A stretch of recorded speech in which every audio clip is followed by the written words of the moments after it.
According to reports at sentencing, Johnson's attorney told the courts her client suffered from anxiety and depression, even alluding to a toxic marriage and claiming her husband was aboard her. So what? Yes, so what? Does that justify you trying to delete somebody off the face of the planet? Of this? So what? Ridiculous. Ridiculous.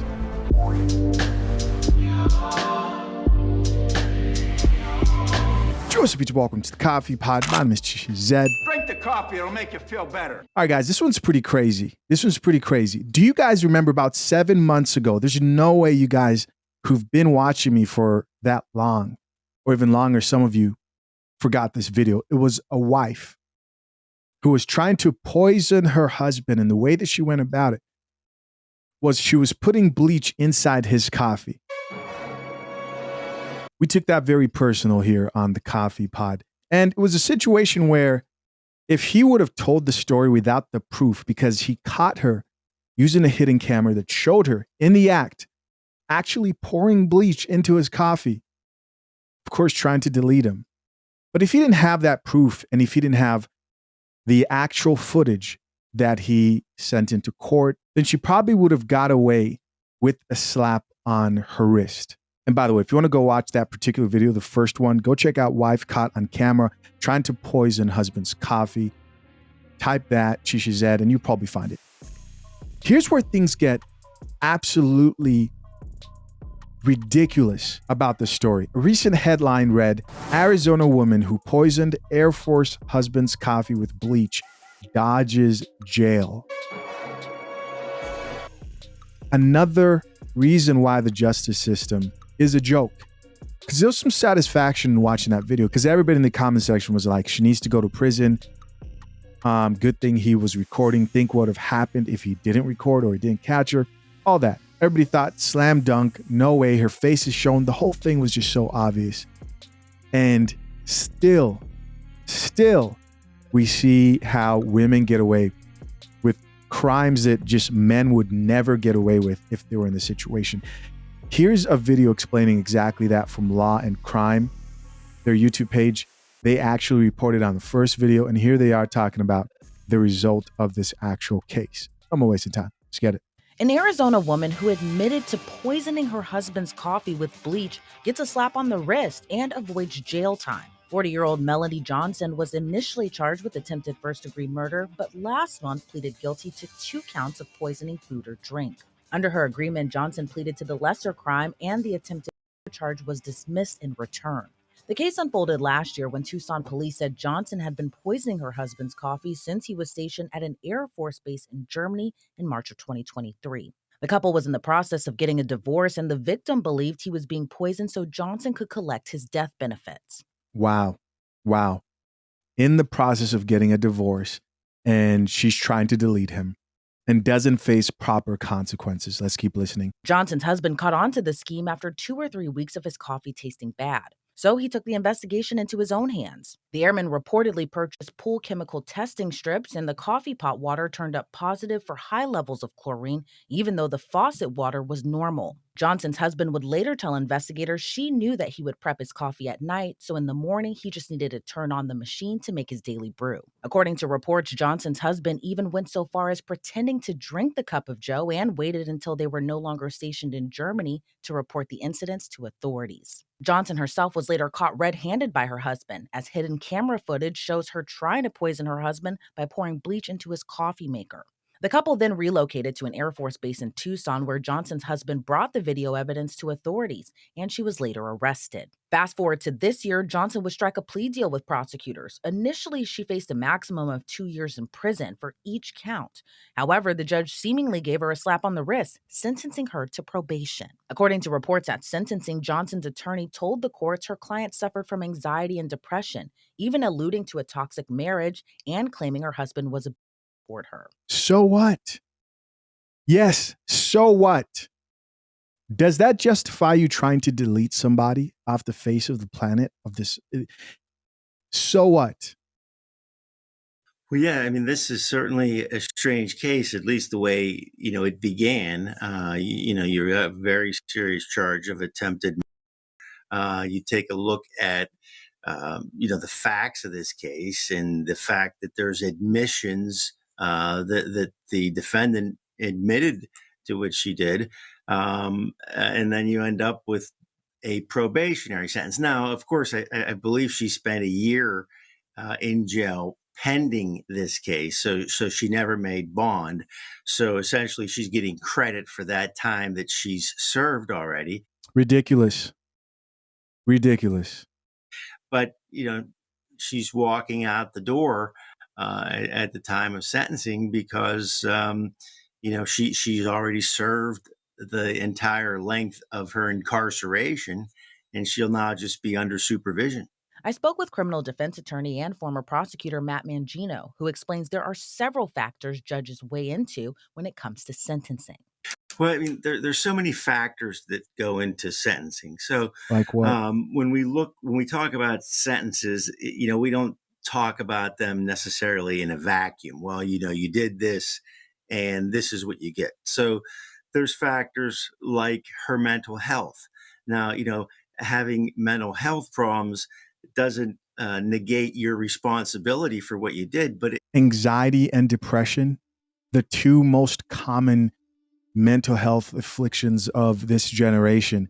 If that's the case, then a lot of people should get a second chance for failing attempted deletion of another human being just based on them struggling with that mental health. Guys, I know I don't have to ask you to do this. I know you already have. You've pictured what if it was a man.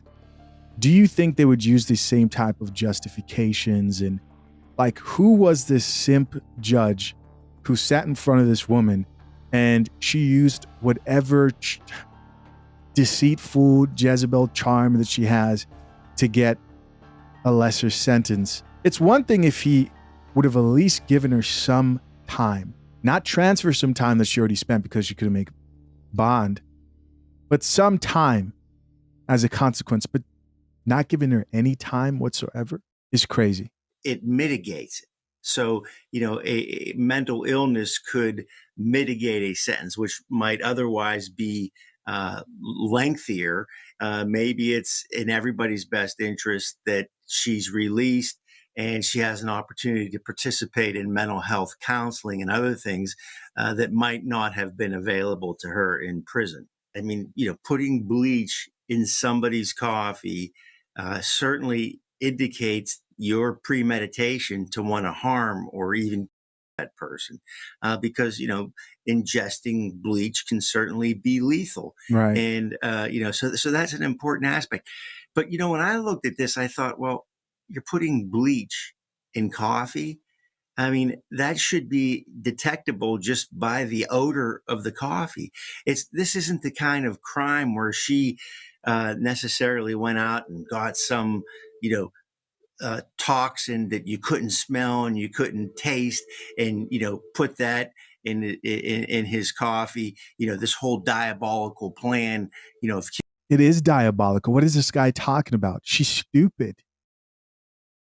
Maybe, yeah. And just because she's stupid and she's not efficient at trying to accomplish what she was trying to accomplish doesn't mean that she's not evil for attempting to do that, or that wasn't an evil act in that moment.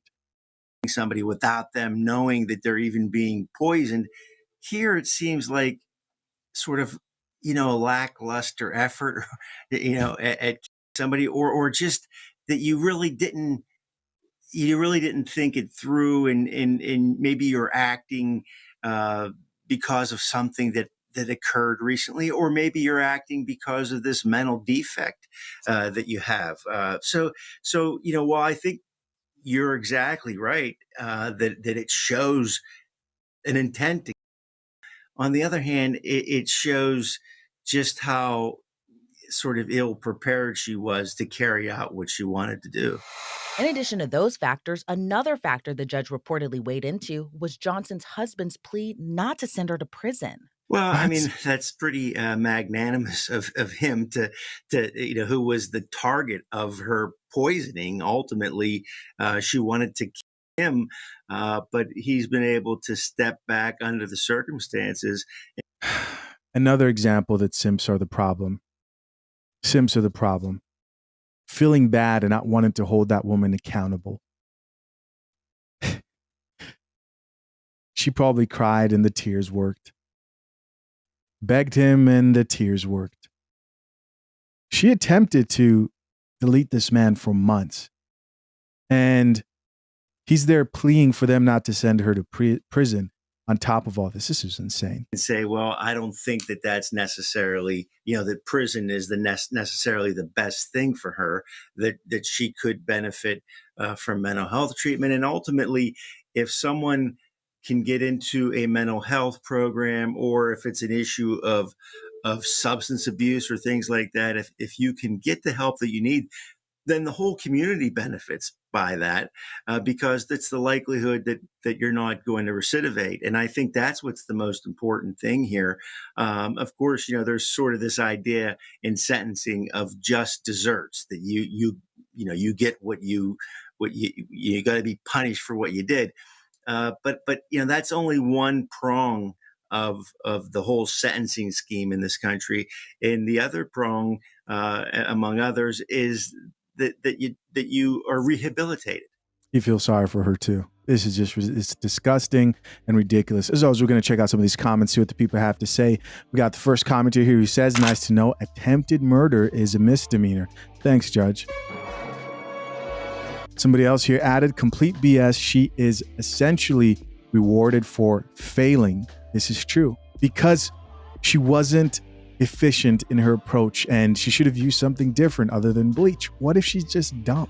That's a terrible justification for trying to prove that there's some mental instability. Somebody else here added, miscarriage of justice. She should be in prison. Somebody else who says, remove this judge now. Another comment here says, attempted murder gets you probation. What the hell? Somebody else here added, ridiculous. She should have gotten at least 5 years for every time she did it. The evidence was there. Why wouldn't they take it all the way? Here's somebody else who says, what if she was doing this to her child? Whoa. Yes. What the F? No prison? This makes no sense and is very dangerous. So they're just going to assume that she's going to go to the next relationship and not attempt the same thing. Another woman here added, if he had done this to her, he wouldn't get a slap on the wrist. We know that. Somebody else here added, judge is an embarrassment. Her next husband better watch out. Here's another comment that says, this guy waited to get back to the USA to get stricter punishment, and this is how the legal system rewarded him. What a joke. Here's somebody else who says, this is dangerous to others. It's too risky to allow her to be free in society. Crazy. As always, I'm curious to know, what do you guys think? Leave your comments down below. I appreciate you as always for checking out yet another episode of The Coffee Pot. Till next time, I'm out. Peace.